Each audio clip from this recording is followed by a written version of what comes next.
Bapak, terima kasih Terima kasih Bapak Pendeta Bapak Pendeta Yusuf Manubulu. Terima kasih.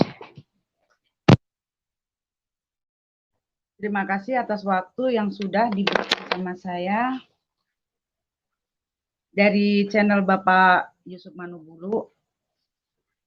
Dan terima kasih juga atas tempat dan waktunya Bapak Pendeta Wayandire dari GBI Rock Canggu. Ya, Mbak Mela mungkin bisa pakai handset ya Mbak Mela, soalnya ini suaranya agak apa? Kurang bening ya. Coba pakai handset dulu. Ya, sebentar.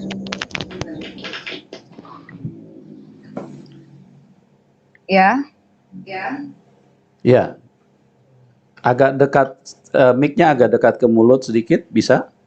Ya, Bisa, dipegang aja. sudah. Ya. Ah, ini, ya oke. Oke. Sudah Pak, dengar. Ya, agak dekatin ke mulut ya mic-nya ya, supaya lebih bening. Oke. Oke, silakan Mbak Mela. Ya, terima kasih buat channel Bapak Pendeta Yusuf Manubulu, dan terima kasih juga buat Bapak Wayandire Pendeta di GBI Rock Canggu atas tempat dan waktunya. Sebelum saya memberikan kesaksian hidup saya, kesaksian yang dimana saya akhirnya menerima Yesus, di sini saya sekali lagi saya mengucapkan banyak terima kasih yang dimana saya diberi kesempatan yang luar biasa untuk berbagi kesaksian di channel Bapak Pendeta Yusuf Manubulu. Sebelum saya melanjutkan, saya mau bercerita tentang histori hidup saya sebelumnya. Saya notabene dari keluarga asli keluarga Muslim, dan di mana bahkan keluarga saya menyandang semuanya haji. Itu dari kecil saya sudah Muslim. Bahkan kakek saya pun itu salah satu bisa dibilang orang, kalau di kampung itu orang ini ada nama, karena kan kalau di kampung itu kalau ada orang sakit atau apa istilahnya gitu, mereka lebih percaya ke doa dulu gitu, berarti ke Pak Kiai atau Pak Ustadz. Nah, kakek saya istilahnya punya pamor lah di kampung seperti itu. Dan di sini juga didikan saya bukan didikan asal mendidik aja. Saya dari kecil memang sudah dididik jadi Muslim yang sangat keras sekali. Ketat, didikan keras. Setelah saya cucu pertama, saya anak pertama. Jadi saya termasuk cucu paling disayang sama kakek saya. Istilahnya. Nah, saya dulu disekolahkan pun di basis Muslim. Saya dulu sekolah di pondok pesantren di Tasikmalaya. Itu pondok pesantren Suryalaya.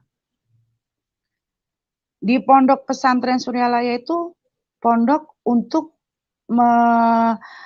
mengembalikan, istilahnya kalau yang anak-anak yang bisa dibilang sebenarnya searching udah langsung keluar kok, pondok pesantren Suryalaya itu udah keluar semua.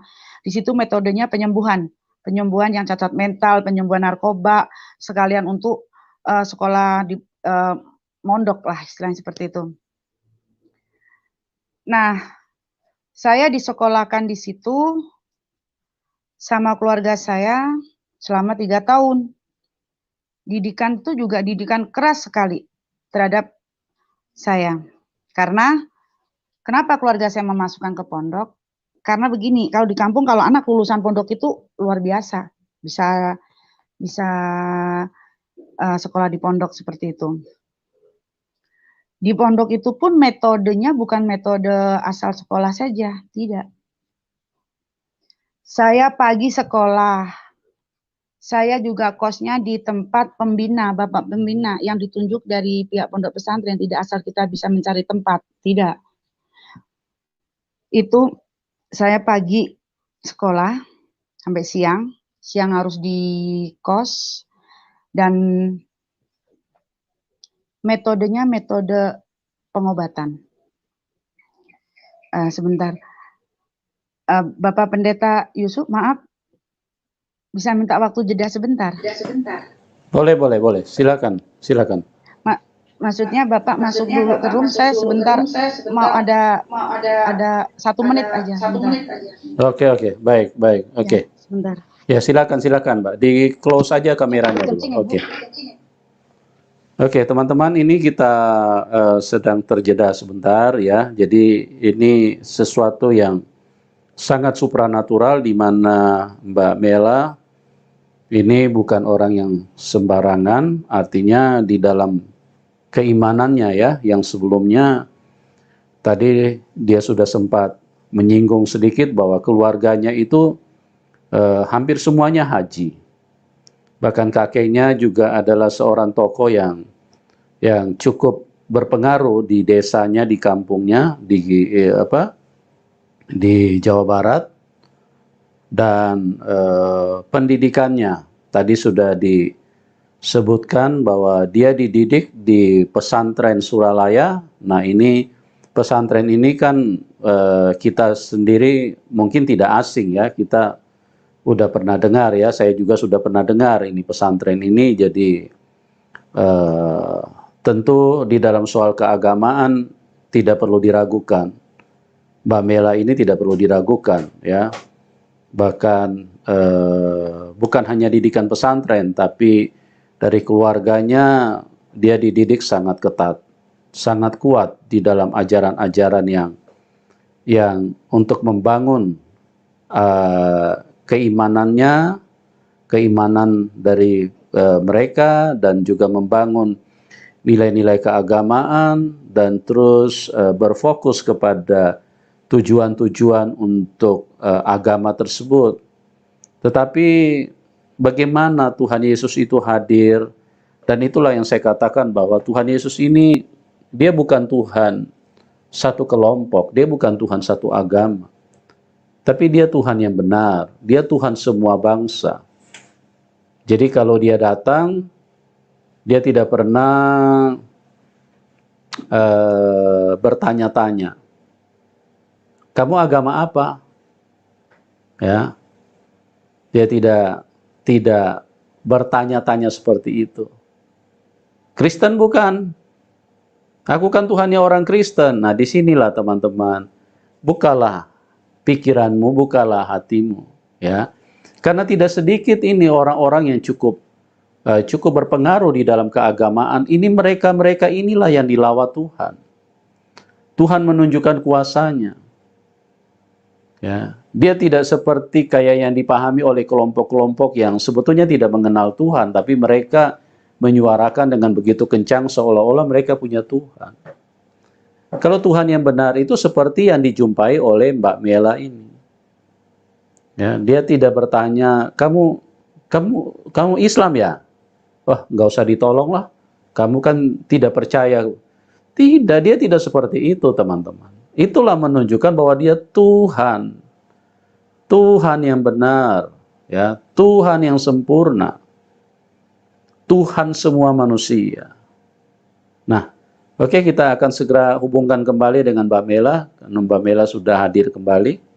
Ya, makasih Bapak. Maaf sebelumnya. Iya, terima kasih. Silakan dilanjutkan Mbak Mela. Terima kasih. Maaf sekali karena ada sesuatu hal. Nah, saya lanjut kembali. Tadi saya memang sama keluarga disuruh masuk ke pondok pesantren. Karena begini, kalau di kampung saya itu lulusan dari pondok pesantren, apalagi pondok pesantren yang punya nama, pasti itu luar biasa kalau sudah lulus. Itu mungkin adat kan. Saya dimasukkan ke pondok pesantren di Tasikmalaya, yang dimana pondok itu telah terkenal. Kita searching aja di Google sudah keluar. Metodenya pembelajarannya seperti apa, di situ diterangkan semuanya. Ketat sekali di situ. Di situ pembelajarannya tidak hanya kita sekolah dan sekolah tidak. Pagi kita sekolah, siang kita biasa pulang ke kos, yang dimana kos itu tidak bisa asal kita nempati. Dalam arti harus dari pihak pondoknya, kita harus bertempat di mana. Jadi pembina-pembina yang benar-benar pembina dari pondok tersebut. Kalau pembelajarannya memang seperti biasa, ada pembelajaran nasionalnya, tapi lebih dominan di pembelajaran Islam. Itu nanti kalau malam, ya, 1:30, itu kita dibangunkan sama pengurus untuk dilakukan mandi tobat. Nah, posisinya kita jongkok, yang mandikan tobat pembinanya.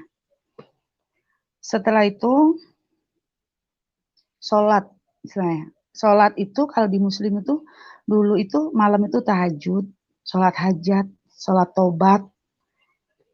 Terus setelah sholat itu zikir. Zikir itu sampai nanti menjelang mau subuh. Setelah subuh itu sholat kembali untuk sholat subuh berjamaah. Nah, setelah selesai sholat subuh, ya udah aktivitas kita kembali lagi seperti mandi, makan, terus kita berangkat sekolah, istilahnya seperti itu kan. Itu terus berlangsung itu sampai hampir 3 tahun. Karena memang keinginan keluarga, tapi dari hati kecil saya sebenarnya dimasukkan ke pondok pesantren itu nggak ada apa ya, nggak pengen lah gitu. Saya pengen di nasional. SMP saya di nasional, terus keluarga menginginkan saya masuk ke pondok, itu kemauan dari pihak keluarga saya sendiri, nggak ngerti. Nah, anehnya juga, saya disekolahkan di pondok itu, saya bisa baca Al-Quran. Sekarang pun saya bisa. Tapi saya cuma apal beberapa ayat pendek dari Al-Quran itu. Karena saya waktu sekolah di pondok pun saya memang nggak niat menghafalkan. Karena saya nggak mau untuk sekolah di basis itu kan. Karena berhubung ikut kemauan orang tua, keluarga, ya sudah, saya ngikut aja. Dan di SMA itu kan ada nih ujian nih. Biasanya kalau anak-anak terakhir kelas 3 kan ada ujian nasional sama ujian agama. Ujian agama itu yang meliputi ya tata cara berwudu, tata cara kita sholat jenazah, sholat hajat, sholat sunnah, sholat wajib. Itu justru saya berkali-kali, kayaknya 3 kali saya ngulang itu ujian itu, hanya ujian agama di situ.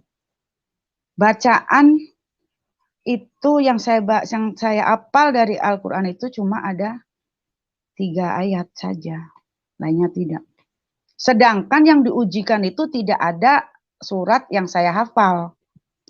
Dan saya sama sekali tidak pernah hafal. Sebenarnya bisa saya menghafalkan kalau kita niat, tapi kan saya tidak niat. Sekolah di pondok aja saya juga udah terpaksa. Jadi saya nggak ada niat menghafalkan memang.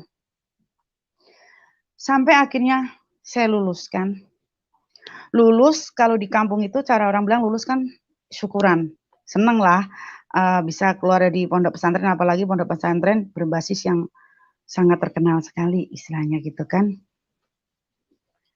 Nah, saya pulang, lulusan, syukuran, di situ pastilah. Coba hasilnya apa kamu sekolah di pondok gitu kan, minimal ya bisa fasih berbahasa Arab, baca Quran, minimal juga bisa, ya namanya di pondok kan diajari juga cara berbicara kan, ya istilahnya khotbah, ceramah gitu. Ya saya bilang terus terang saya nggak bisa. Nah ramelah di situ. Terutama yang tertampar hebat kakek saya kan, karena saya cucu kesayangan. Memang saya kenyataan nggak bisa, kalau saya dipaksakan malah salah semua, apa saya nggak membuat tambah malu. Nah, di situ tidak berhenti di situ. Saya disekolahkan lagi D3, di mana basisnya itu Muhammadiyah. saya sekolah. Di D3, jenjang D3 saya di Muhammadiyah pun, saya juga tidak mau sebenarnya di basis Muslim atau Islami. Tidak mau saya. Tapi berhubung sekali lagi kemauan orang tua dan kemauan dari keluarga, saya ngikutin. Di tempat kuliah saya aja pun, yang berbasis Muslim pun, saya juga tidak berkenan. Selain pelajaran nasional, pasti ada pelajaran Islam juga. Saya nggak tahu, waktu ujian bahasa Arab pun atau apapun, saya nggak tahu ini artinya apa. Mau umpama contohnya lemari bahasa Arabnya apa, saya nggak tahu karena memang saya sekali lagi tidak mau. Bukan sebenarnya kalau saya mau sih saya bisa, tapi kan saya keinginan saya tidak mau sekolah di basis kayak gitu karena kemauan orang tua. Jadi saya ngikut aja. Jadi saya memang tidak mau mempelajari, tidak. Sampai akhirnya saya lulus. Nah, dengar di desa itu begini, kalau orang desa katanya takut perawan tua, gitu kan, pasti dinikahkan. Nah, saya sudah dengar tuh berita-berita kayak gitu. Nah, saya daripada saya dinikahkan karena waktu itu saya memang tahu saya mau dijodohkan dengan salah satu sama teman kakek saya yang sama-sama ya bisa dibilang Pak Ustadz lah, Pak Kiai, anak yang punya nama juga orang tuanya. Kabur saya nggak mau. Kabur saya ke Denpasar. Nah, kabur di Denpasar itu,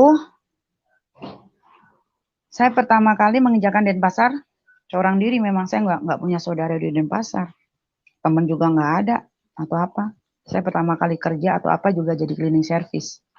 Waktu itu, cleaning service, ya pokoknya serabutan lah. Yang penting saya bisa keluar dari rumah daripada saya dinikahkan lagi. Nanti ujung-ujungnya saya nggak bisa kemana-mana kan, karena sudah jadi seorang istri, apalagi istri dari anak pemuka agama juga, punya nama kan, saya kabur, keinginan saya sendiri.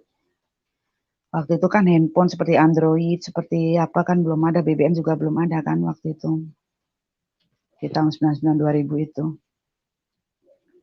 Nah, saya kabur, orang tua nggak tahu saya kabur di mana. Selama saya di Bali, saya kerja serabutan. Dan malah waktu itu pun saya sempat menjadi ya cleaning service, bartender atau apa yang di dunia malam. Saya enjoy aja dengan kehidupan saya.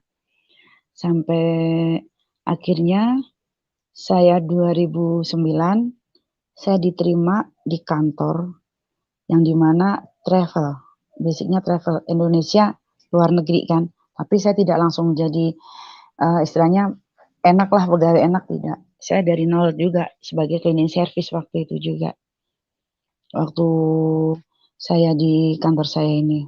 Tapi karena saya mungkin lama-lama kan melihat cara kinerja saya juga saya bisa menyetir pun dari tempat saya kerja dulu karena saya suka belajar lah. Karena di travel kadang kalau ada yang pulang dari antar tamu kan mobil diparkir gitu, saya coba maju mundur sampai akhirnya saya bisa, dan saya juga cari SIM sendiri. Nah, diangkatlah saya menjadi karyawan yang dimana sebagai tour guide. Kalau di kantor saya itu tour guide itu syaratnya harus bisa nyetir, harus fasih berbahasa Inggris, terus harus bisa smart karena yang kita bawa tamu-tamu dari LN kan, bukan tamu lokal karena memang travel saya khusus pure only LN, hanya luar negeri. Nah, saya mendalami pekerjaan saya itu, jadi saya enjoy dengan kerjaan saya. Uang ada terus tiap hari. Yang namanya juga target. Belum dapat fee dari tamu, belum dapat fee dari tempat kita ngantar tamu shopping atau apa, pasti enak uangnya. Belum bulanan, belum mingguan, pokoknya enak sekali. Dengan terlenanya saya itu, saya kan sama sekali sampai saya tidak tahu, tidak pernah melaksanakan apa itu dalam agama saya itu sholat, tidak pernah puasa, tapi Kalau orang tua saya telepon waktu itu, Teteh sudah sholat. Saya bilang sudah, padahal belum. Teteh waktu bulan puasa. Teteh puasa. Iya, padahal tidak. Itu saya. Yang penting untuk menutupi agar orang tua senang aja. Nah, setelah itu saya asikkan dengan dunia saya. Uang ada. Nah, ya namanya saya pribadi mungkin sudah kelakuan saya juga udah nggak beres juga kan. Saya kehidupan malam saya jalanin. Kehidupan malam tahu sendiri lah. Saya orang bebas. Istilahnya seperti itu kan karena saya asik dengan dunia saya yaitu dunia yang banyak uang. Jadi bebas lah. Mau ini mau itu mah bebas istilahnya kayak gitu. Sampai benar-benar saya melupakan agama saya. Itu saya. Tapi anehnya setiap ditanya sama orang tua saya kalau telepon sudah sholat, saya bilang sudah. Nah, tahun 2015 saya mulai agak gelisah. Gelisah saya itu waktu itu saya diundang teman untuk kalau di Muslim Lebaran kita diundang makan-makan, saya datang. Ada doa, ada apa, ya saya diam aja, nggak respon waktu itu.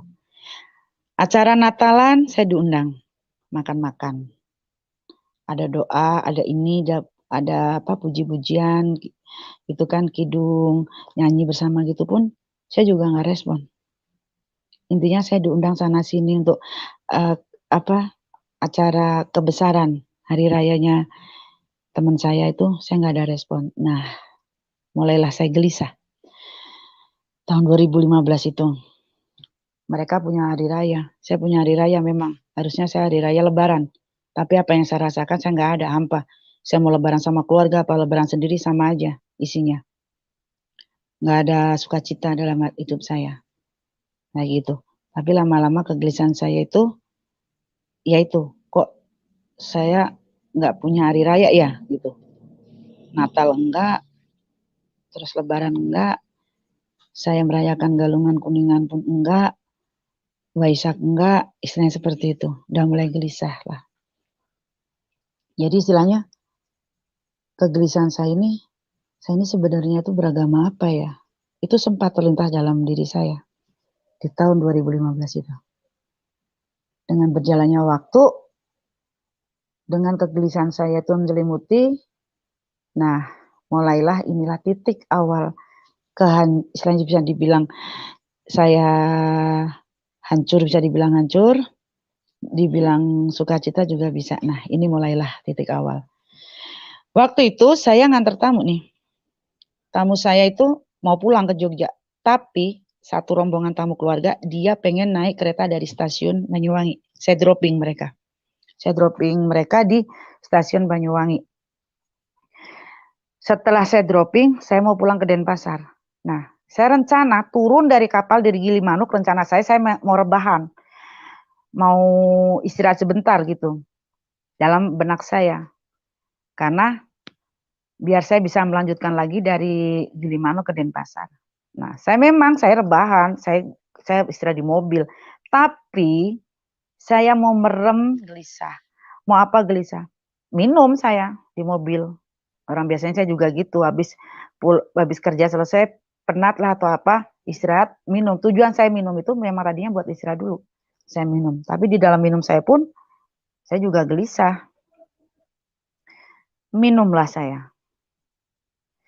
Setelah minum, saya lanjutkan perjalanan. Tapi kenapa di saat saya perjalanan saya menuju Denpasar itu yang biasanya saya lewatin perbatasan negara Tabanan itu karena saya kadang seminggu 2 kali, sebulan 3 kali, 4 kali saya mengantar tamu walaupun cuma sampai di Gilimanuk atau mungkin sampai ke Ketapang istilahnya pelabuhan Ketapang itu sering. Jadi saya kan apal sama jalan itu kan.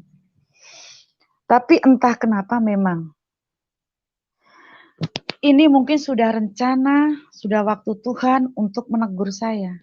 Tapi Tuhan memberi teguran keras ke saya. Kalau saya dikasih teguran hanya lemah lembut, mungkin saya nggak mengena. Karena kan sebelumnya saya kan di 2015 akhir sampai 16 itu kan saya kan gelisah. Tuhan, saya ini agama saya apa? Tuhan saya siapa? Nah, sedangkan saya sendiri dari keluarga ini, dari keluarga agama seberang, tapi kok saya kayak nggak ada sukacita, jadi kayak hampa, kayak nggak punya ini. Nah, terus ini sebelum saya kejadian lanjutkan ini kan, saya pernah juga nih, pernah membawa tamu dari Singapura, satu keluarga. Saya ajak dia tour dulu kan. Nah, sebelum lunch, sebelum makan siang, tamu saya meminta ke saya mau doa. Nah, mau doa tolong carikan gereja. Waktu itu begitu. Ini maaf sebelum saya lanjutkan yang tadi kan. Saya langsung mengantar tamu ini cari gereja. Saya tarik kan ke gereja. Saya antar ke gereja.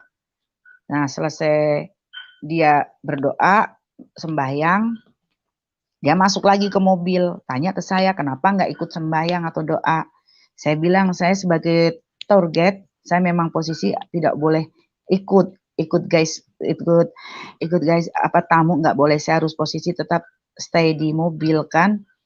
Nah, beliau malah bilang gini, memangnya kalau tour guide itu nggak boleh doa, seperti itu. Nah, saya tetap masih alasan alibi.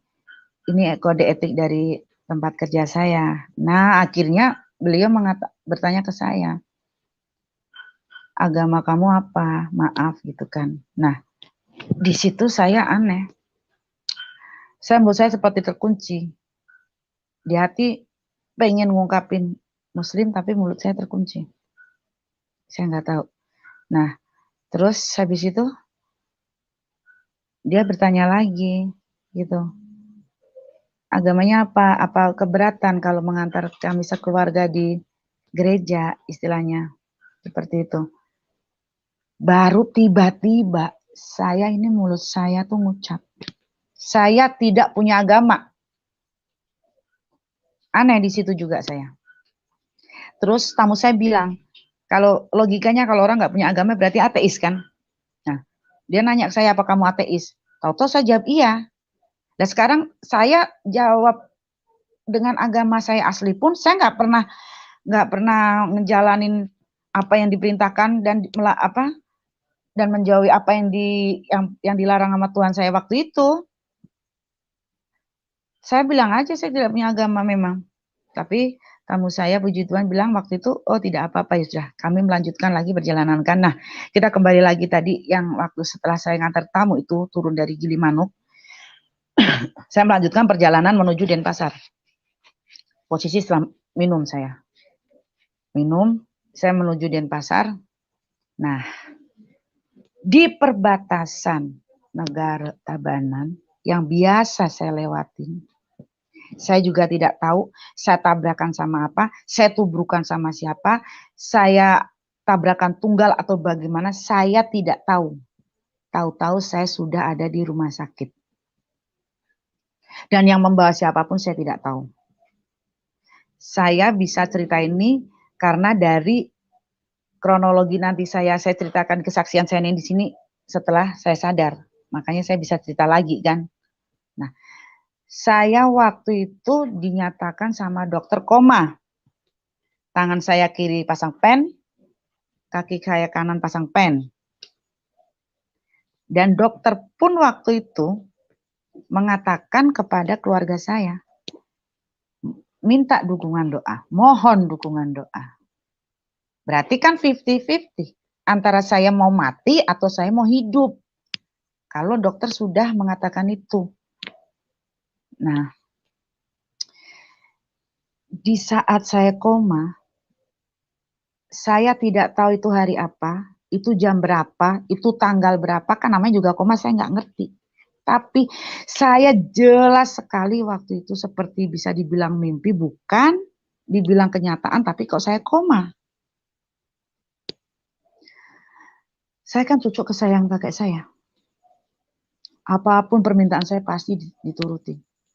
Namanya juga cucu pertama kan. Waktu di dalam koma itu, jelas kakek menghampiri saya. Waktu itu kakek saya sudah tidak ada, sudah meninggal. Waktu saya mengalami itu, kakek saya bilang ke saya, "Teteh, ayo kita pulang," gitu kan. Nah, dasar saya cucu nurut lah sama kakek. Saya cuma sama kakek aja nurut. Karena kalau minta apa-apa ke kakek diturutin. Mau apapun itu, diturutin. Saya digandenglah tangan kiri saya sama kakek saya. Saya beranjak, saya jalan nggak tahu kayak padang pasir atau apa ya, padang gurun atau apa gitu. Mungkin seperti itu karena memang betul-betul hanya hamparan pasir aja yang saya lihat. Terus saya digandeng sama kakek saya kan. Ayo pulang gitu. Nah, anehnya di saat saya waktu berjalan sama kakek saya pulang, entah itu mau diajak kemana saya juga tidak tahu. Ada suara di telinga saya. Kamu belum waktunya pulang. Tapi entah tuh siapa saya nggak tahu kan. Tapi kakek saya selalu bilang, ayo pulang, jangan menoleh ke belakang. Semakin saya jauh berjalan, suara semakin terus terngiang di telinga saya, bahkan semakin terdengar jelas. Jelas sekali. Kamu belum waktunya pulang. Itu kan. Sampai akhirnya saya memberanikan diri tuh. Saya toleh ke belakang. Yang kakek saya tadinya kan nggak boleh, nggak ngizinin. Jangan sekali-sekali noleh ke belakang. Tapi saya kan penasaran, kenapa nih suara semakin lama, semakin terdengar jelas di telinga saya. Saya nolehlah ke belakang. Puji Tuhan. Mungkin yang tidak merasakan atau menyaksikan sendiri atau melihat sendiri bisa mengatakan itu hoax atau apa. Tapi ini saya menyaksikan sendiri kesaksian saya waktu koma. Di situ jelas terlihat saya putih bersih. Seperti malaikat. Itu sangat jelas sekali itu. Putih bersih. Di situ saya udah menoleh kan, saya ngeliat, saya sempat bertanya, kamu siapa? Gitu. Tetap jawabannya sama. Kamu belum waktunya pulang. Teruslah, kamu siapa? Nah, saya terus dibawa ke kakek saya. Tapi saya bawa kakek saya, ini narik saya. Kamu belum waktunya pulang. Terus, tapi di situ anehnya saya, waktu dalam penglihatan saya waktu koma itu. Kakek saya melepas tangan saya tanpa menoleh saya, tanpa berkata-kata. Itu. Nah, saya akhirnya ini diambil kan sama malaikat bersayap putih itu. Saya juga tahu waktu itu belum tahu siapa kan. Di situ saya sempat juga bertanya seperti dialog. Kamu siapa? Kenapa saya nggak boleh pulang sama kakek saya? Nah, jawabannya cuma satu. Ini yang kamu cari dalam hidup kamu. Saya kan juga nggak tahu. Maksudnya apa itu? Cuma jawabannya ini yang kamu cari di dalam hidup kamu. Dan kamu akan menjadi berkat untuk semua orang dan untuk dirimu sendiri. Cuma itu. Terus terngiang. Nah, saya sadar pertama. Setelah itu saya tahu-tahu dipeluk. Ya kan? Ini yang kamu cari dalam hidup kamu. Gitu kan. Karena sebelumnya kan waktu saya mengalami kegelisahan itu. Saya kan pernah ini. Doa yang dimana waktu itu saya belum pernah doa. Waktu saya di agama seberang pun saya nggak pernah doa. Sholat juga tidak pernah, doa tidak pernah. Tapi waktu itu kenapa malam itu saya pengen doa dan anehnya saya waktu tikam tangan saya lipat tangan saya waktu itu langsung kok bisa bilang ini ya, kok bisa doa saya kegelisahan Tuhan, saya agama saya itu apa? Tuhan saya siapa? Nah, itu sebelum saya mengalami kecelakaan. Nah, waktu saya dipeluk itu ada ucapan dari malaikat ini bilang, inilah yang kamu cari. Jelas. Terngiang sampai sekarang. saya dipeluk, saya didekap dengan erat sekali. Tidak pernah dekapan ini seperti, ya, belum pernah saya rasakan. Nyaman, damai, rasa tenang. Itu yang saya rasakan. Terus saya mengalami sadar yang pertama. Sadar pertama kan saya nggak tahu hari apa, bulan apa namanya juga sekali lagi saya mengalami koma setelah mengalami kecelakaan hebat. Nah, di saat sadar pertama ini menurut kesaksian mereka-mereka yang bercerita ke saya setelah saya sadar kan. Tapi ini sadar pertama dulu. Sadar pertama saya itu katanya mengucap carikan saya pendeta. Bukan malah mencari mana orang tua saya, mana keluarga saya. Terus saya katanya koma lagi. Koma lagi. Dan saya mengalami koma yang kedua yang benar-benar saya sadar. Karena kenapa saya bisa bilang sadar?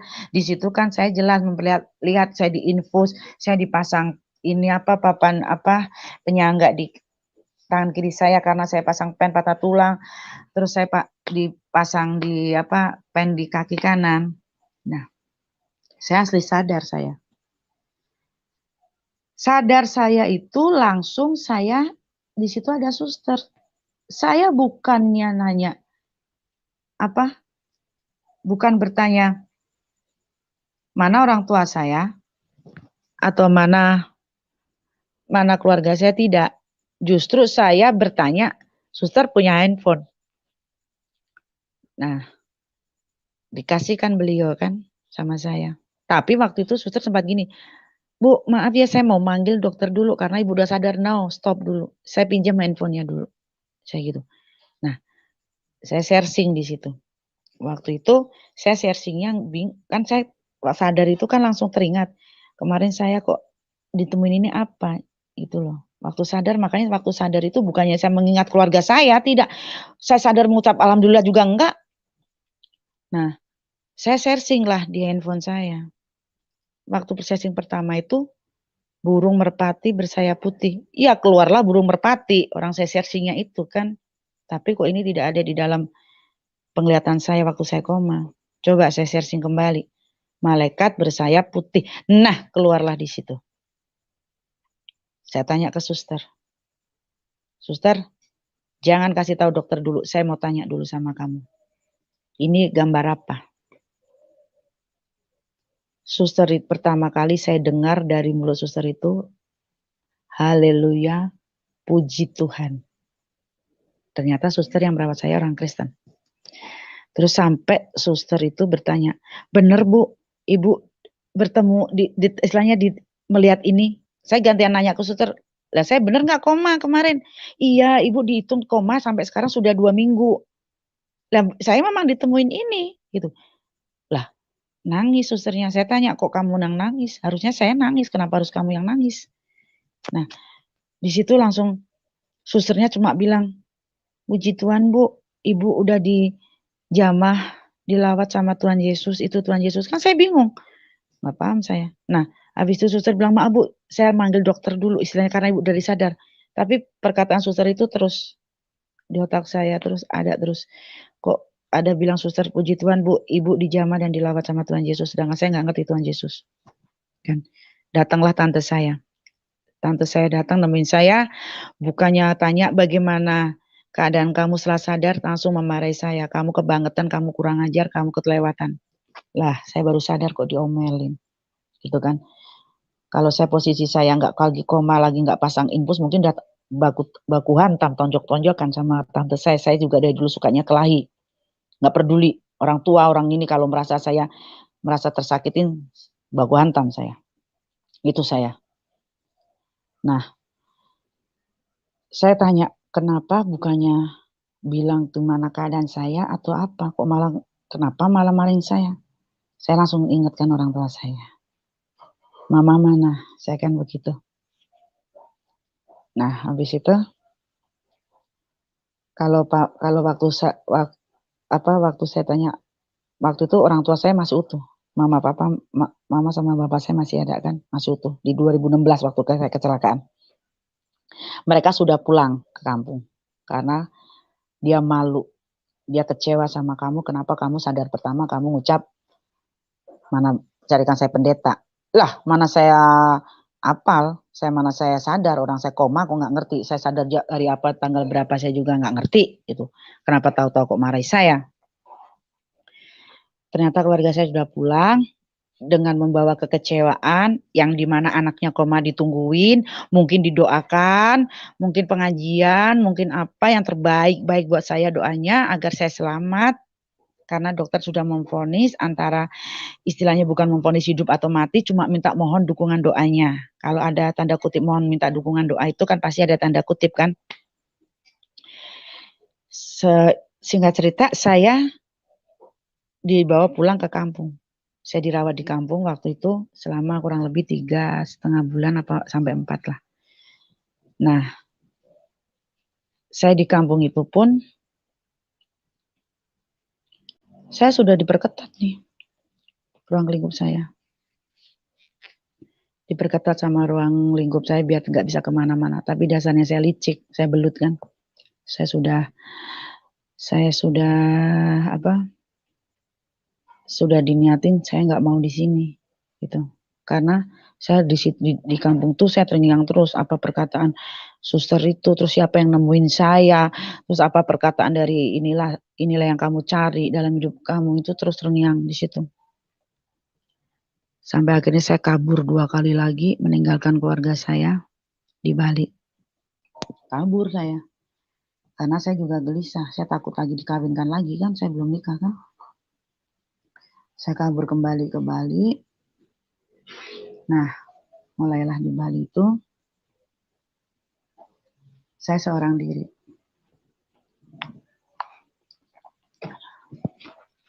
Bapak Pendeta Yusuf Manugulu, maaf bisa di ini sebentar.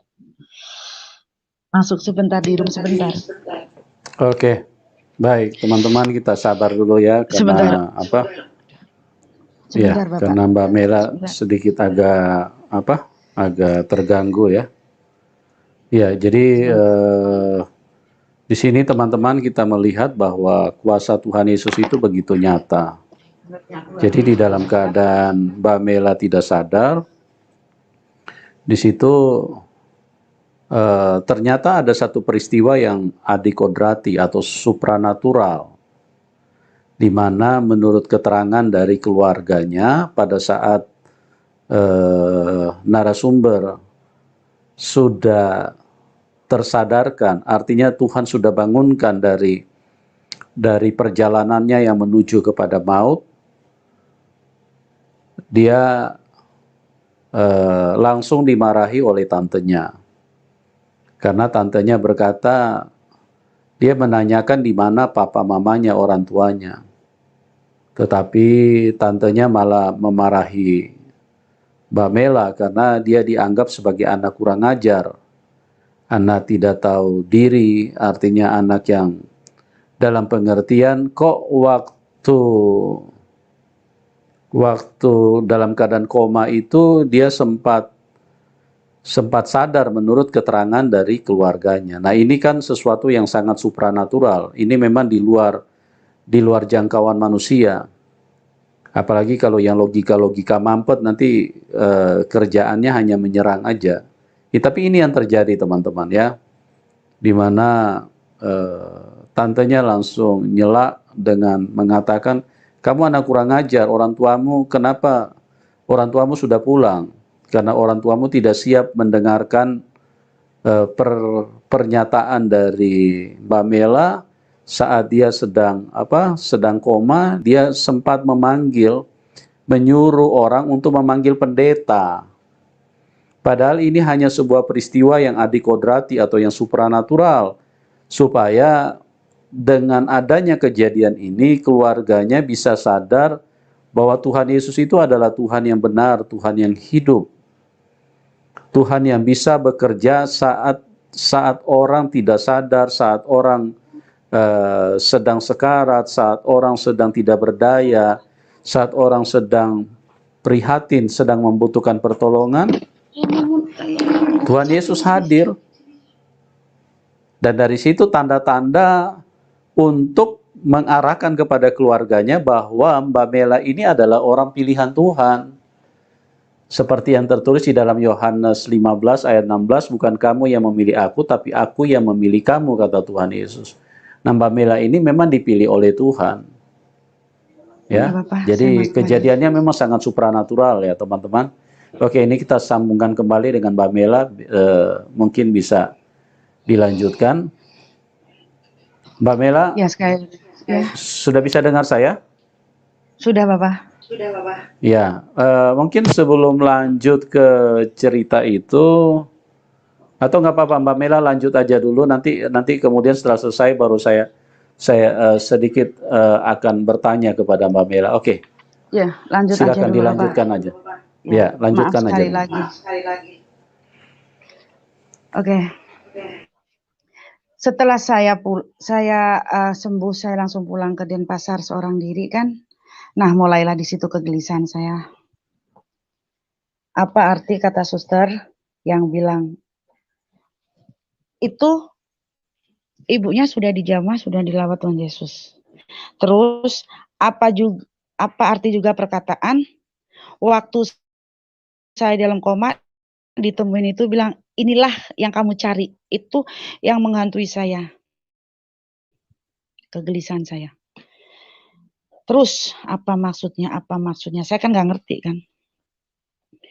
Nah, pada suatu hari saya main ke tempat teman saya, notabene dia orang Kristen, ya kan?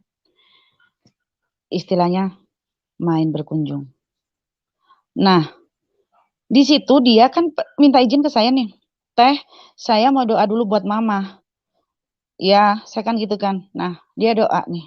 Dia sebelum doa, dia puji-pujian, nyanyi dulu itu kan.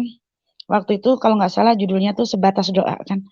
Nah, dia khidmat sekali, dia nyanyi, terus dia berdoa untuk ibunya, untuk mamanya. Nah, tapi kenapa kok saya yang nangis? Sedangkan yang lagi didoakan ibunya dia, bukan ibu saya, bukan siapa saya kan. Kenapa saya yang nangis kan? Sampai akhirnya dia selesai, saya tanya, itu judulnya apa? Ini, tolong kirim ke saya lagunya, kamu punya? Ya, kirim ke handphone saya. Dikirimlah. Tapi waktu itu saya masih gini, loh, kok saya minta lagu rohani ya? Saya gitu. Saya ini kan dari keluarga ini, walaupun saya tidak pernah menjalankan perintahnya, menjauhi larangannya, setidaknya kan saya masih dari keluarga agama seberang kan. Saya waktu itu langsung mendownload kan suara adzan. Walaupun itu dulu di kampung sering saya dengar. Tapi ini setelah saya kan kejadian setelah saya mengalami koma kan. Saya download tuh adzan. Saya dengarkan adzan. Tidak tersentuh di hati saya. Saya dengarkan lagu lagi rohani yang dikirim teman saya. Hati saya bergetar. Next, berapa hari lagi coba saya dengarkan lagi adzan. Tidak ada rasa. Dengar lagu ini lagi bergetar. Kayak orang gila saya cuma dengarkan cuma dua suara adzan dan lagu terus itu terus kan orang gila lama-lama saya. Enggak benar nih saya. Kalau saya teruskan gila saya. Akhirnya saya detik itu juga sudah daripada ini saya buat gila. Memang yang adzan itu saya hapus. Tapi saya mendengarkan ini terus. Semakin saya mendengarkan ini kok hati saya gemetar, hati saya getar gitu. Nah, sampai saya akhirnya meminta lagi sama teman saya, tolong kirim lagu rohani di handphone saya. Nah, semenjak itu saya mulai searching, saya mulai cari-cari di Google kan, karena waktu itu sendiri saya juga mungkin mau bertanya dulu sama orang, saya malu. Apalagi teman di kantor saya. Saya searching apa Kristen itu, apa Tuhan Yesus gitu. Siapa Tuhan Yesus? Saya searching sendiri. Sampai pernah saya bertanya sama teman saya, kamu tahu Yesus? Saya gitu. Saya dikatain sama teman saya, lu gila katanya. Katanya lu tanya-tanya itu. Loh, saya tanya kok gitu. Hati-hati loh, keluarga kamu tuh keluarga ini loh. Kamu kalau sampai murtad, kamu jadi kafir, kamu tempatnya neraka jahanam. Gantian saya tanya, lu kok bisa ngomong neraka jahanam? Memang lu udah pernah nyemplung di neraka, udah pernah lihat neraka? Saya kan gitu. Nah, terus dia bilang, udah nggak beres otak kamu. Maksudnya otak saya. Ya udah, saya kegelisahan saya itu terus gelisah dan gelisah. Ini siapa? Ini siapa? Saya harus bertanya ke siapa? Saya searching terus. Nah, sedangkan saya sendiri sudah ingin sekali mengenal Tuhan. Tuhan ini Tuhan Yesus kan, apa artinya ini? Saya harus bertanya ke siapa? Saya nggak ngerti. Bertanya ke teman saya pun, teman saya juga menghujat saya yang sesama dengan saya. Saya bertanya ke teman Nasrani saya, itu percuma, saya cuma banyak omong aja, jadi saya pendam. Waktu itu kan, saya cuma pendam sendiri, malah kayak orang gila. Akhirnya, di saat kegelisahan saya, di saat saya sedang mengalami dilema, apa ini arti semua ini? Kan? Cuma 2 loh kegelisahan saya. Waktu dalam koma. Ini yang kamu cari dalam hidup kamu. Dan waktu perkataan suster. Puji Tuhan, Ibu sudah dijamah dan dilawat Tuhan Yesus. Nah ini doang yang mengganggu pikiran saya. Karena saya nggak menemukan jawaban-jawaban. Cuma saya waktu itu intinya saya mendengarkan lagu rohani, sukacita, senang, damai. Waktu itu pemikiran saya, oh ini saya harus ke Kristen waktu itu istilahnya gitu kan. Karena saya mendengarkan ini nggak nyentuh. Di dalam kegelisahan saya akhirnya seperti orang depresi lagi. Saya mencari searching sendiri Kristen, saya mencari sendiri searching apa itu Tuhan Yesus, tidak ada yang iniin saya. Kayak orang depresi saya, nggak ada yang bimbing saya. Nah, bertemulah saya sama Ibu Pendeta Yuni, yang dimana beliau pendeta di Gereja Kristus Kasih Debes.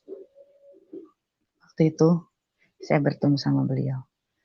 Bertemu pun tidak sengaja. Dan saya pun tidak tahu beliau itu seorang pendeta. Intinya pertemuan saya juga, ya bisa dibilang dalam keadaan saya ini, pikiran kalut kan. Nah, singkat ceritanya lagi, saya bertemu dengan Pendeta Yuni, saya diberi nomor waktu itu kan, tapi tidak langsung saya hubungi. Saya juga udah anggap aja masa lalu, ngasih nomor aja sudah. Nah, selang kurang lebih 1 minggu, saya ngubungi Bu Pendeta ini. Bu, ini Bu Pendeta kan juga itu kan nanya, ini siapa? Saya ini. Boleh saya bertemu Bu? Oh iya silakan. Datang ke gereja. Saya tinggal loh. Saya suruh datang ke gereja kan gitu kan. Karena saya tinggal di gereja. Nah, saya kira waktu itu ibu itu hanya ya pekerja biasa istilahnya yang ada di gereja itu. Tapi setelah saya sampai di gereja, saya ditemuin satpam kan, mau temu siapa? Ibu Yuni. Oh, Ibu Pendeta lagi doa, puji Tuhan. Ternyata beliau seorang pendeta. Saya masuklah ke gereja Debes Kasih itu. Saya masuk di kantornya. Saya disambut dengan sukacita sama Ibu Pendeta. Bahkan di situ juga ada staf-staf yang lain. Saya ungkapkan semua cerita saya di situ. Bu, ini apa ini, Bu? Artinya ini. Saya ungkapin lah kegelisahan saya ini. Nah, Bu Pendeta kan di situ tidak langsung, memang tidak bilang, oh Mbak Tata harus percaya Yesus nih. Bukan. Beliau ngademin lah, menenangkan hati saya, katanya. Dengan cara menyampaikan pelan-pelan, Tuhan ini. Terus waktu itu Mbak Tata, di saat Mbak Tata terpuruk, mungkin dalam keadaan koma atau itu datang Tuhan. Tuhan itu tidak ingin Mbak Tata diambil terlebih dahulu sebelum Mbak Tata bertobat. Tuhan memberikan kesempatan kedua kali untuk Mbak Tata hidup. Seperti itu. Tapi saya langsung gini, Kalau memang saya dikasih kesempatan hidup, kenapa bukan Tuhan saya dulu yang waktu datang ke koma saya? Minimal datang ngasih simbol ke saya. Kalau waktu itu saya masih beragama seberang, minimal lah datanglah saya dilihatkan Ka'bah lah, apa Mekah lah, apa minimal saya dilihatkan orang Ustadz Kiai atau apa. Kok tidak? Tapi ini kenapa Tuhan lain? Saya tetap aja masih ngel di situ kan. Nah, karena menurut Bu Pendeta, waktunya Tuhan itu tidak ada yang tahu. Rencana Tuhan pun, rancangan Tuhan tidak ada yang tahu. Mungkin Tuhan sayang Mbak Tata. Makanya Tuhan menegur Mbak Tata keras sekali, teguran keras. Tapi kerasnya itu biar Mbak Tata paham. Kalau Mbak Tata sudah diselamatkan sama Tuhan Yesus. Nah, semenjak itu saya komunikasi, istilahnya Bu Pendeta ini, Mbak Tata nanti Mbak Tata bimbing saya ya. Iya Bu, saya kan gitu, kita lewat WA itu. Karena waktu itu sudah pandemi kan, tahun 2020 panas-panasnya.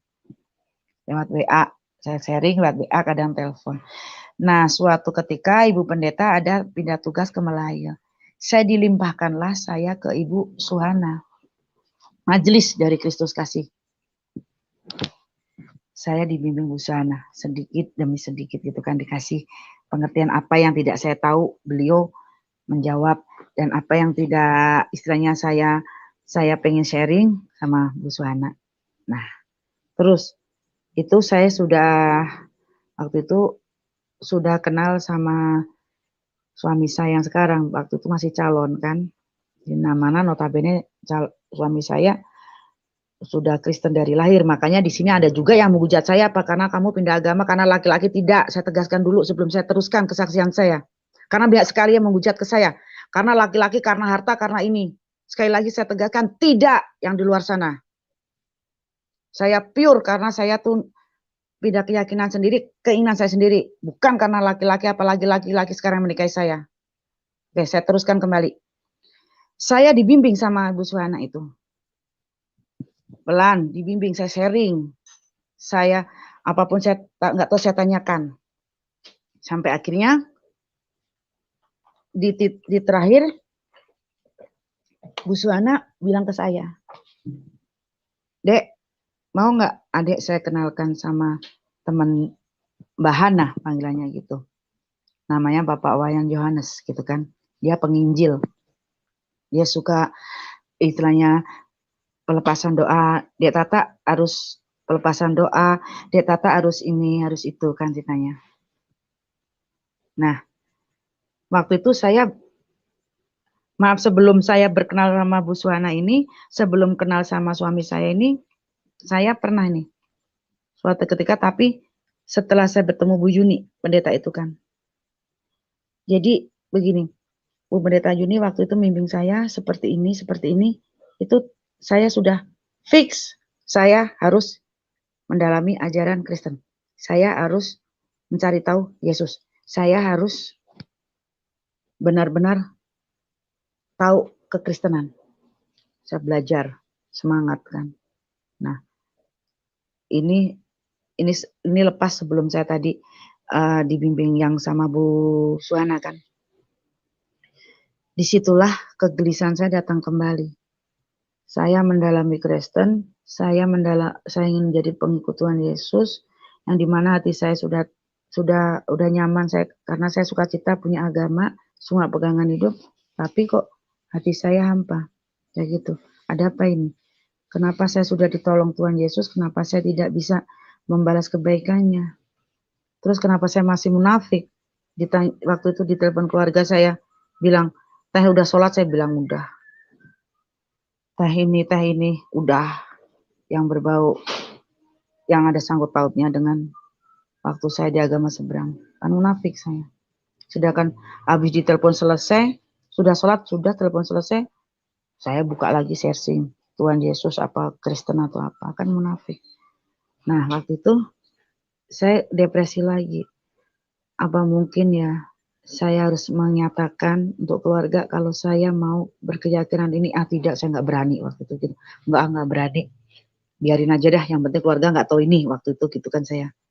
Semakin saya menutupi itu, semakin saya depresi.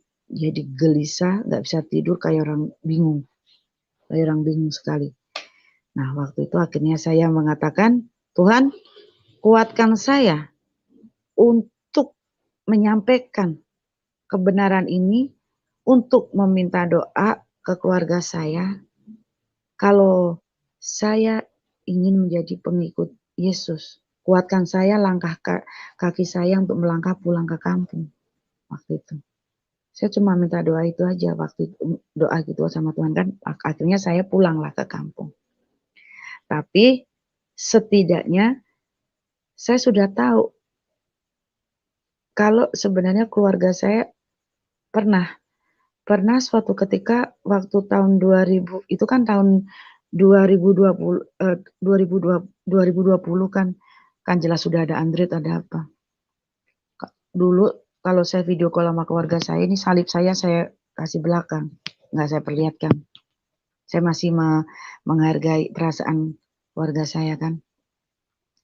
Tapi entah kenapa pernah suatu ketika waktu video call. Iya, teman-teman, ini narasumber sinyalnya sedang ini ya, sedang apa? Terputus. Kita lagi coba sambungan kembali ya, karena memang sinyal ini lagi tidak stabil. Oke, kita coba sambungkan ulang. Ya. Ya, silakan Mbak Mela, tadi sempat terputus kita. Iya. Iya. Oke, saya lanjut kembali.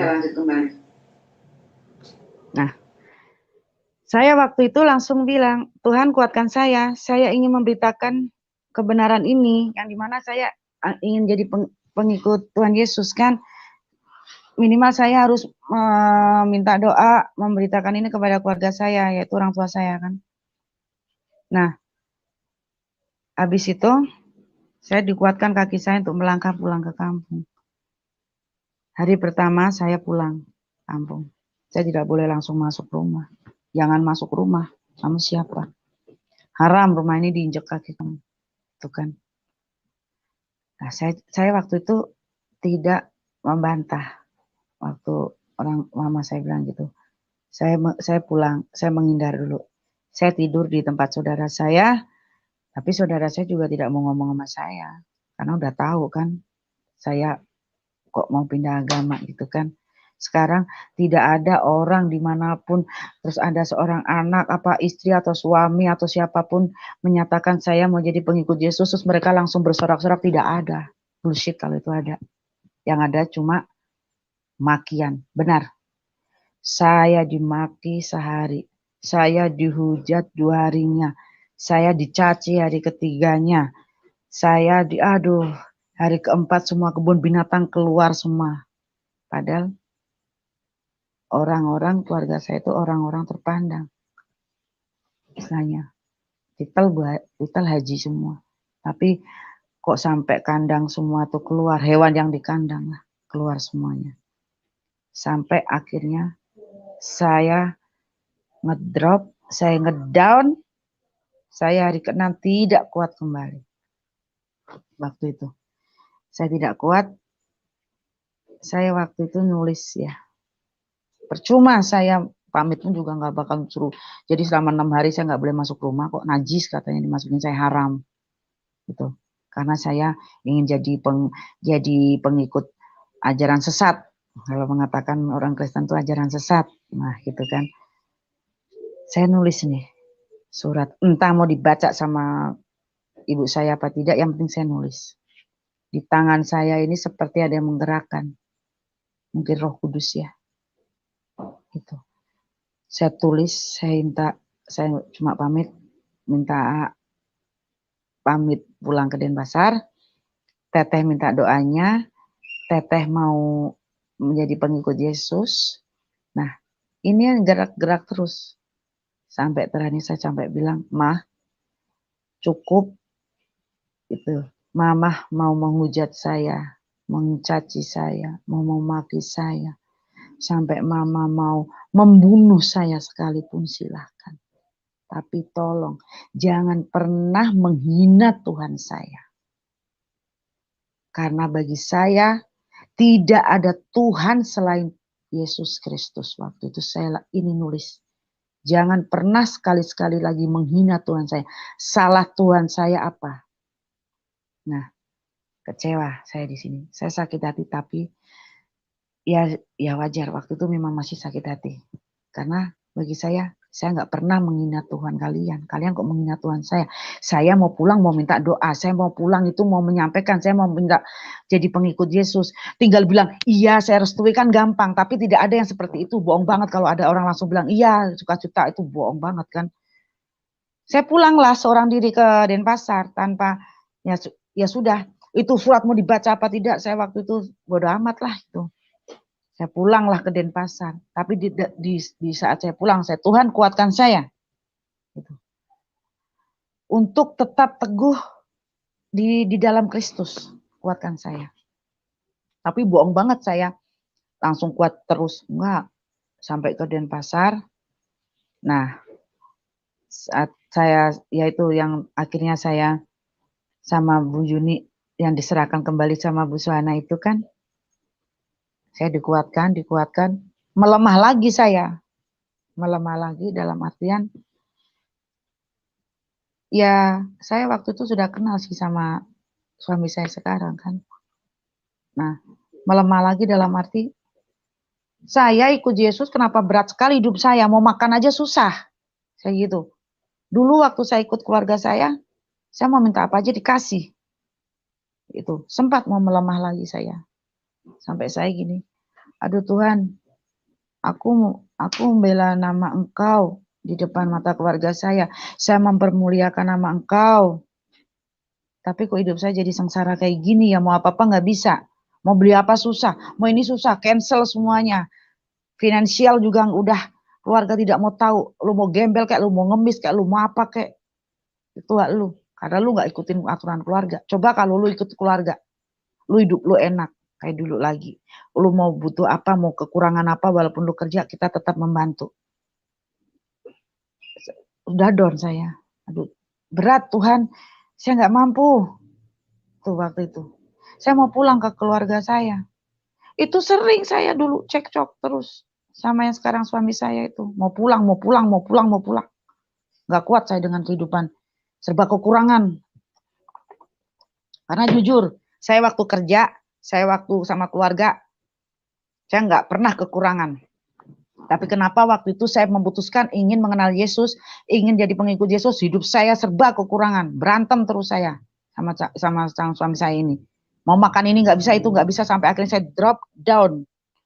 Kenapa? Saya membela nama Tuhan Yesus. Tapi Tuhan tidak ada buat saya. Saya seorang diri. Saya mau minta apa nggak bisa. Saya nggak punya apa-apa. Justru saya di saat ngedown, saya tidak punya apa-apa. Kok saya mengenal Yesus? Saya sudah tidak kuat. Cara orang bilang mau beli makanan yang berkelas saja sudah nggak mampu saya. Jadi maaf, ini sekali lagi saya sambung karena ada juga yang bilang ke saya, karena Indomie 1 kardus kamu pindah Nasrani. Bukan hanya jangankan 1 kardus Supermi, saya bosnya Supermi juga Indomie. Hati-hati makanya kalau ngomong di sini.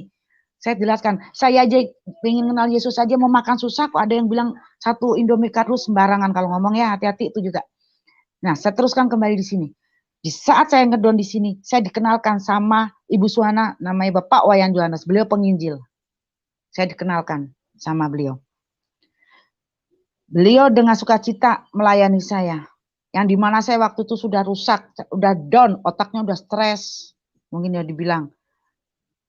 Pertama kali bertemu, beliau ngomong apa, saya iya aja di mulut, tapi saya nggak nyantel. Terus sekarang ini kan, iya.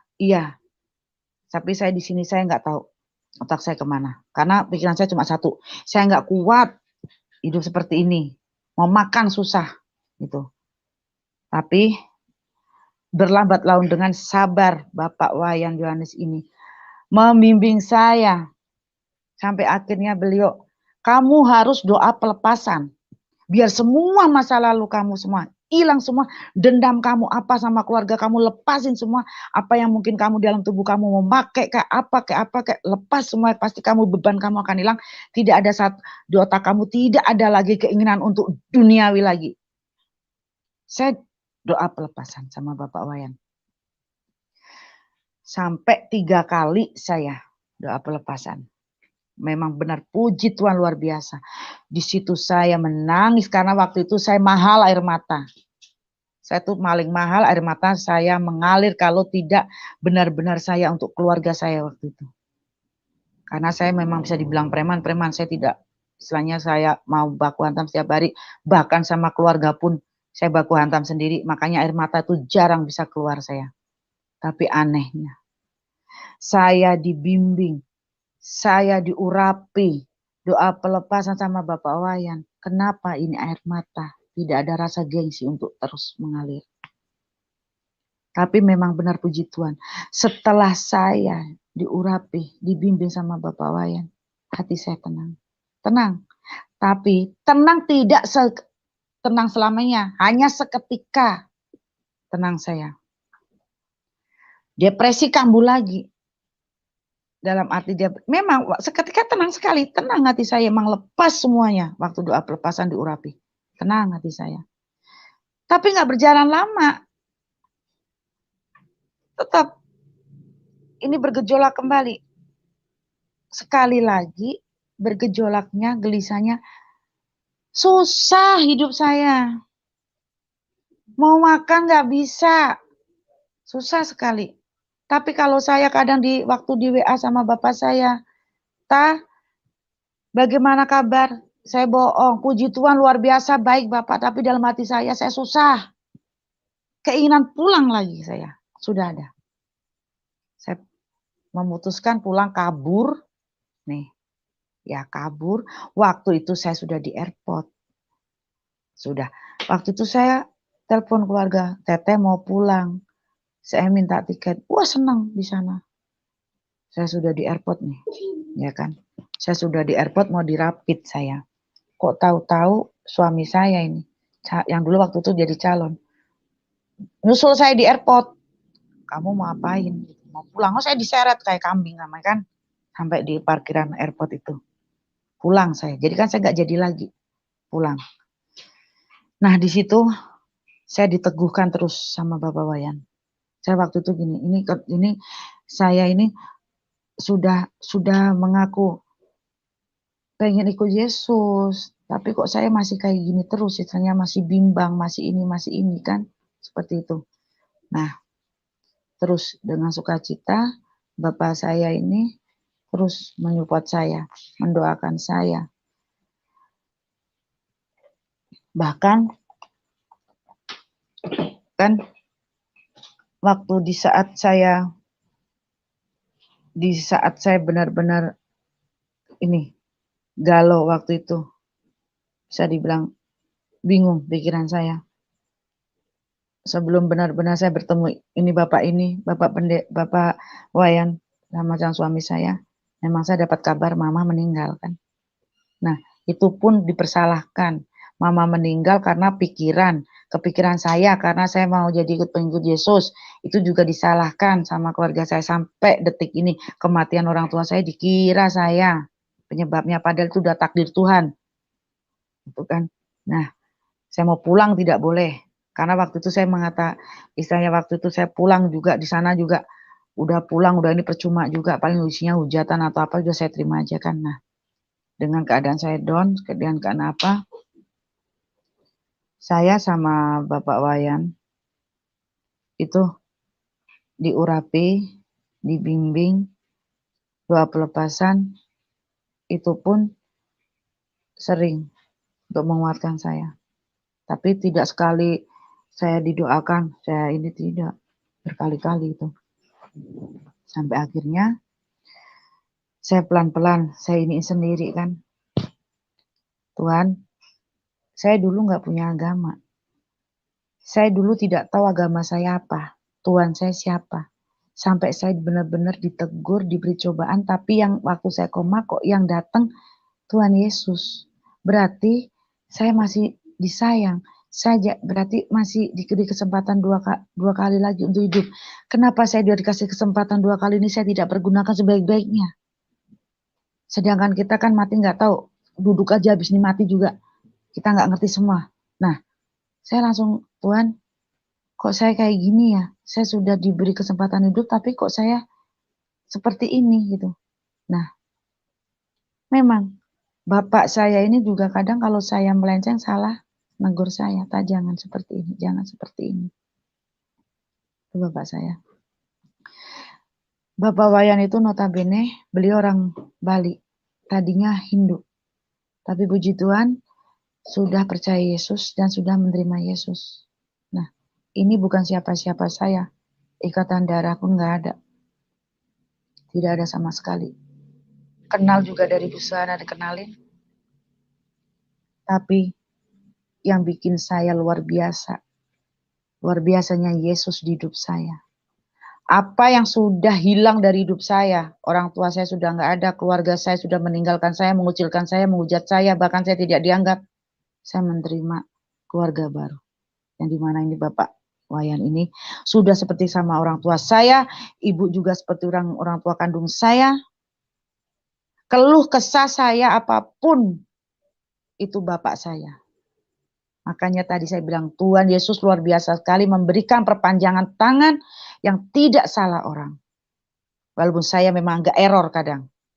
Dikasih tahu sini, tapi beliau dengan sukacita, dengan sabar ini saya. Sampai akhirnya saya yang tadi saya bilang, saya diberi kesempatan hidup 2 kali lagi. 2 kali sama Tuhan. Kenapa saya nggak mempergunakan kesempatan ini? Dan di mana orang yang sudah meninggalkan saya tidak peduli sama saya.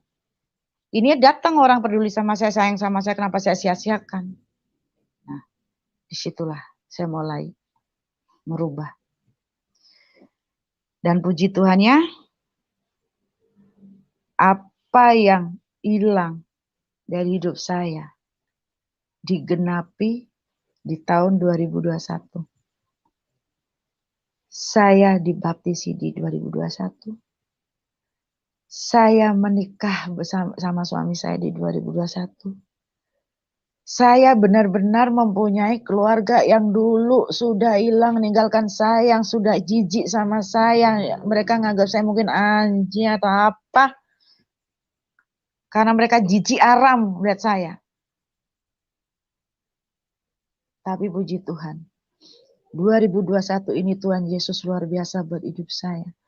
Tuhan Yesus mengembalikan apa yang sudah hilang dalam hidup saya. Saya diberikan kembali orang tua. Walaupun orang tua angkat, bapak rohani saya, bapak saksi saya. Tapi rasa kasih sayangnya kepada saya luar biasa. Kalau tidak Tuhan Yesus yang mengirimkan perpanjangan Tuhan Yesus sampai sekarang, saya juga tidak bisa dibaptis, saya mungkin tidak sidi, saya tidak nikah. Nggak tahu hidup saya, hanya kenal-kenal Yesus saja.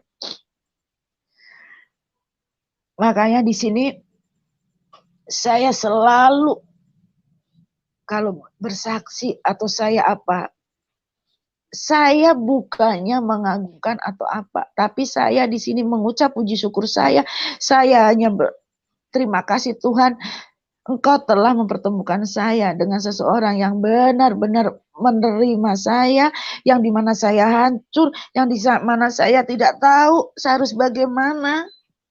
Beliau yang membuat saya jadi tegak berdiri kembali seperti ini. Saya sampai bisa duduk di sini kesaksian di channel Bapak Pendeta Yusuf itu juga karena kekuatan Tuhan Yesus dan karena dukungan dari Bapak saya. Bukannya apa? Karena kemungkinan kalau saya hanya berdiri sendiri tanpa ada support, tidak ada dukungan doa, tidak ada penguat buat saya, tidak mungkin saya sampai seperti ini. Jadi sekali lagi di sini Tuhan Yesus sangat luar biasa buat saya.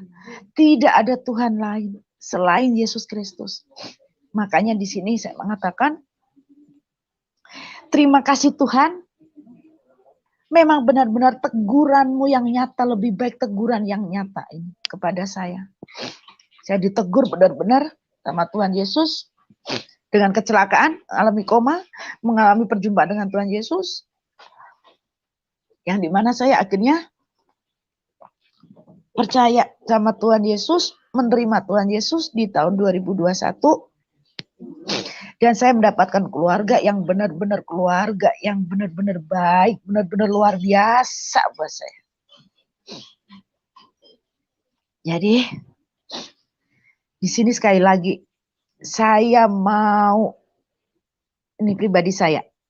Kalau ada yang mengatakan saya pindah agama karena laki-laki, ada yang mengatakan saya pindah agama keyakinan karena Indomie satu kardus, ada yang mengatakan harta atau apa, itu hak Anda untuk ngejat saya. Tapi sekali lagi di sini saya tekankan, kalau Anda tidak pernah mengalami atau menyaksikan apa yang pernah saya alami, jangan sembarangan ngomong hoax atau apa. Nanti suatu saat saya berdoa untuk Anda yang di luar sana yang menghujat saya. Semoga Anda cepat bertobat. Cepat menerima Tuhan Yesus. Baru Anda sadar di situ. Luar biasanya Yesus. Jadi sekali lagi, itu hak Anda menghujat saya apa? Saya tidak peduli di situ. Tapi sekali lagi di sini saya mau menegaskan melalui channel Bapak Pendeta Yusuf ini. Saya sangat terima kasih sekali. Saya diberi kesempatan untuk memberitakan kebenaran, kesaksian saya sebenar-benarnya. Agar semoga kesaksian saya bisa menjadi berkat buat yang lain, berkat yang menyaksikan, mendengarkan, berkat buat saya sendiri pribadi. Dan melalui kesaksian ini di tempat Bapak Pendeta Wayandira, semoga dengan Bapak Dira memberikan waktu luang, tempat, semoga terberkati sekeluarga, Tuhan Yesus memberkati. Dan sekali lagi saya mengucapkan di sini terima kasih buat suami saya yang selalu mendukung saya, support saya. Dan terima kasih juga buat bapak saya, Bapak Wayan Yohanes, yang dengan rela, yang saya juga kalau mau dihitung-hitungan pelayanan atau apa dari Bapak bensin apa, saya nggak bisa membalasnya. Semoga Tuhan yang membalas kebaikan bapak saya.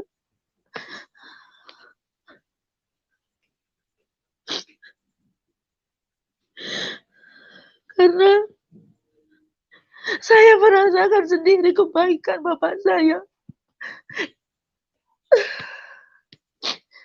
Maka saya bilang, Tuhan Yesus luar biasa buat hidup saya, yang sudah mengambil saya di hidup saya, yang sudah hilang dari hidup saya. Tuhan Yesus kembalikan, saya mempunyai orang tua, saya punya suami, saya punya saudara baru seiman saya, menguatkan saya, hingga saya mampu berdiri, saya hingga mampu bersaksi di rumah Bapak Pendeta Dira ini. Dan saya sekali lagi terima kasih, Tuhan Yesus luar biasa, tidak ada Tuhan selain Yesus Kristus. Dan terima kasih buat Bapak saya, Bapak Waya dan Ibu, terima kasih suami saya, terima kasih Bapak Pendeta Dira yang sudah memberikan waktu, meluangkan waktu, memberikan tempat, semoga Tuhan Yesus memberkati semuanya. Dan buat sekali lagi buat semuanya yang mendengarkan kesaksian saya, mendengarkan entah melihat atau apa, saya terima kasih dan terima kasih, semoga kesaksian saya ini beri berkat bagi yang mendengarkan atau yang melihat. Terima kasih buat Bapak Pendeta Yusuf Anubulu udah memberikan kesempatan saya untuk bersaksi di channel Bapak. Dan terima kasih Tuhan Yesus, Engkau telah memberikan kesempatan kepada hamba-Mu ini untuk memberikan kesaksian. Terima kasih Tuhan. Di dalam nama Tuhan Yesus Kristus, hamba berdoa. Haleluya. Amin. Terima kasih. Saya kembalikan kembali ke room. Haleluya. Luar biasa. Terima kasih Mbak Mela atas kesaksian yang luar biasa. Ya, bagaimana mengalami Tuhan secara adikodrati, secara supranatural. Dan itulah yang selalu saya katakan, bahwa Tuhan Yesus itu bukan huruf-huruf yang dibukukan, tapi dia firman yang ditulis di dalam buku. Jadi dia nyata, dia dialami, dia dirasakan oleh orang yang percaya kepada Tuhan. Kalau kita hanya mempercayai huruf-huruf yang ditulis di dalam buku, itu adalah satu kondisi yang sangat membahayakan bagi orang-orang yang hanya mempercayai tulisan di dalam buku. Karena tulisan itu siapa aja bisa buat, siapa aja bisa menulis dalam buku. Apalagi Anda tidak mengenal, Anda tidak mengetahui, Anda tidak mengalami, terus kemudian mempercayai hanya berdasarkan cerita dari orang lain. Ini kan ngeri sekali kalau Anda beriman dengan cara seperti itu. Ibu Mela mengalami sesuatu yang luar biasa dan dia merasakan, dia bersentuhan langsung dengan Tuhan. Dan itulah yang selalu saya katakan, kesaksian di dalam Tuhan Yesus adalah kesaksian kebenaran karena mengalami, ya. Karena mengalami. Jadi bukan hanya bersaksi, aku bersaksi bahwa tiada Tuhan selain Tuhan Yesus Kristus. Nah, kalau kita tidak mengalami, terus kemudian kita mengucapkan itu kan berarti kesaksian dusta. Aku bersaksi bahwa tiada Tuhan selain. Nah, kalau Anda tidak mengalami, Anda tidak menyaksikan, itu kan kesaksian bohong.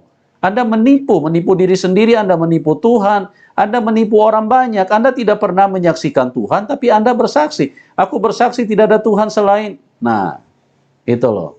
Ya, teman-teman pintar sedikitlah logika, nalar sedikitlah jalan. Mengenal Tuhan yang benar itu sangat simpel kok, sangat sederhana.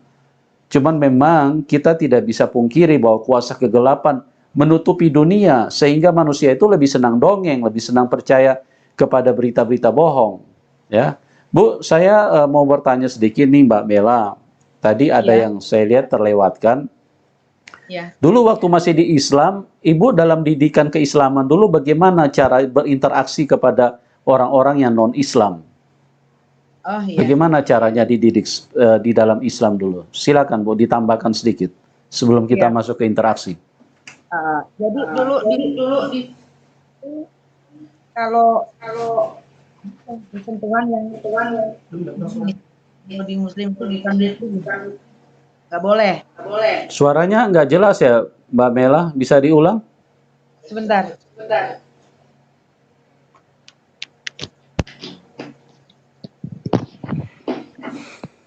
Iya Pak, jelas? Iya Pak, jelas. Ya, ini baru jelas. Silakan Mbak Mela diulang.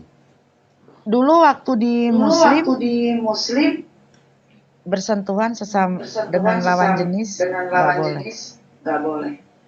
Itu bukan muhrim.